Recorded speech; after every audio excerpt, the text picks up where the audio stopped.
Lorna is the officer in charge of the Barnsley Sea Cadets, and without her unwavering dedication, the unit would not be where it is now. Not only is she commanding officer, she's a great friend, confidant, and sometimes counsellor, not only to all the cadets, but to all the volunteers who work there as well. What we do is we offer lots of different opportunities to young people. Our cadets are aged between 10 and 18. So we offer them some really fantastic opportunities that they might not get elsewhere. And it ranges really from different training opportunities, so they can gain qualifications that will add to their CV. So they can do their BTEC, they can do their Duke of Edinburgh Awards. So there's an educational side of it, but for the young people that we work with, the most important part is the life skills that they take forward from Sea Cadets. We talk to them about commitment and loyalty and integrity, and they come to us and they have such fantastic wealth of opportunity that you really see the confidence soar, and they become really valuable members of the community. It's fantastic to watch. We've got some cadets that have come through from juniors at 10 and that have stayed with us through their entire cadet experience till they've been 18 and moved on. But for us, it's so rewarding to see. I knew that I was nominated, but to be shortlisted, I was in cadets the evening that I found out, actually. So it was nice to celebrate it with them because it's about them more than it is about me. Because without them, it wouldn't be possible anyway. Yeah, it's fantastic, yeah. Dan Bohr is a former boxer who beat a drug habit to turn his life around. He's now doing the same for others. Dan runs Functional Health and Fitness Barnsley with the aim of driving down antisocial behaviour by taking in teenagers from the local community and teaching them how to box.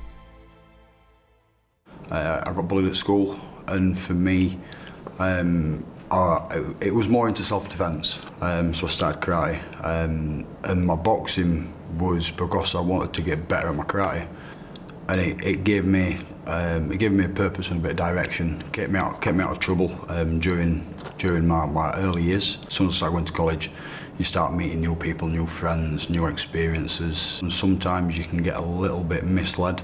Throughout my life, whenever I've had any problems, boxing has always been there for me. It's just getting back into the gym, getting back training again, dissociating myself with all the people that I used to.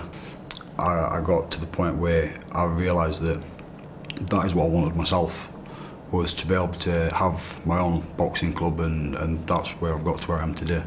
Every penny that I've earned, I've just bought equipment, earned a bit more, bought some more equipment. So it took 4 or 5 years to get to this stage that we're at now. We wanted to get kids off the street, as it did it for me when I was a bit younger.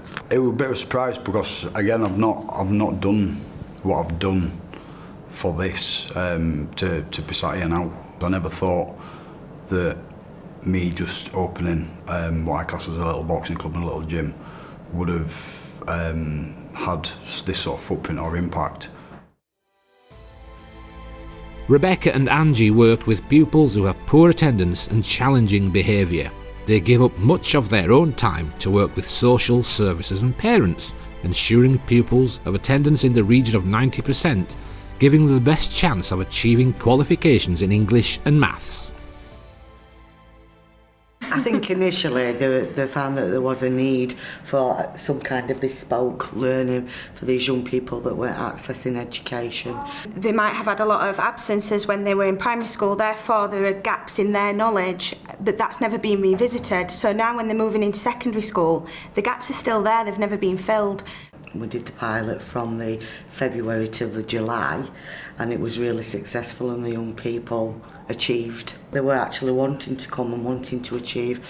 So the pilot finished, we did the review of the scheme, and the young people actually ringing us saying, it's happening, isn't it? I'm coming back out. So we've continued the programme, we've got another year.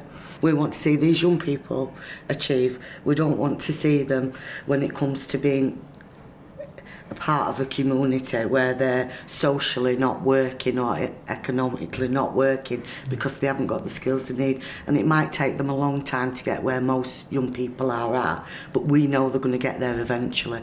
We don't do it for many other reasons apart from we want them to have that feeling and to progress, don't we?